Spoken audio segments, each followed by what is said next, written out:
and it backfire in your face. And bleaching was it what was most pronounced during your tenure because people had low Party, we're self-esteem. going. We walking back down the same road. My discourse here is not about looking back. My thing is about let's go forward, right?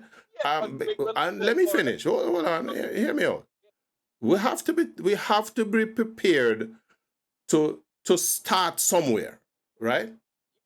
okay, Because if we are going to, and that's where this whataboutism comes in, because every time that this kind of behavior is never accept presented, it. everybody They jumps back and say, but so and so, and but so and so. And so we have to cleanse the palate, if you will, right? And then decide that here is where we now have to hold people to a higher standard.